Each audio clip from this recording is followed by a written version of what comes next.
Hello everyone. In this video I'm going to be showing you guys how you can go ahead and create a standalone list. I went ahead and showed you guys how you can create a list from an Excel spreadsheet. I showed you how to create a list from a form. And now we're just going to go ahead and create a standalone list. So same process as before. We go ahead and click on New, come over to List. In the previous video I showed you guys how to do form. The video before that I showed you how to do Excel. There are some templates on here too that you can use. You can use some organizational templates that may have been created for you. But for us, we're going to go ahead and select just the standalone list. And we'll call this one YouTube Test List 3, since this will be the third one. And then over here, we can decide if you want it to appear on the navigation.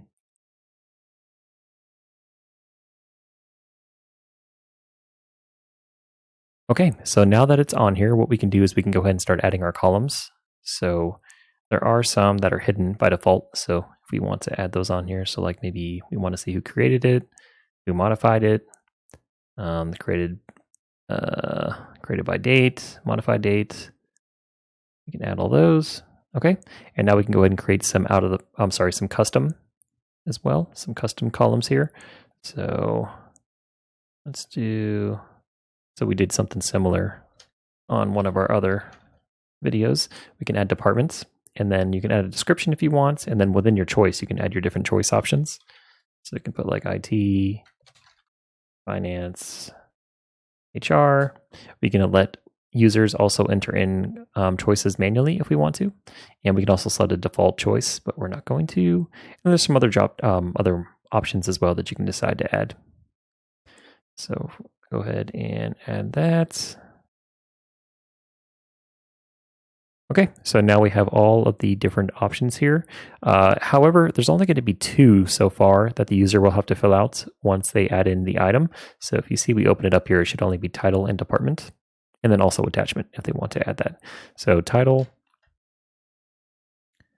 first entry. Probably would have made sense if I changed that to name. And then after that, we can go ahead and select the department. So we'll just do like IT, for example. Hit save. And then you see it is now on here. And there is something cool too. If you guys come over here and select copy link, and then we'll come over to a new tab in our browser. You can see that that entry actually has its own, almost like its own website. So if you come over here, you can see maybe there'll be like a whole bunch of columns on here for the user to fill out, and then maybe you don't want to see it in the preview view here, or maybe you just want to be able to share that entry with someone. That is how you were able to do it.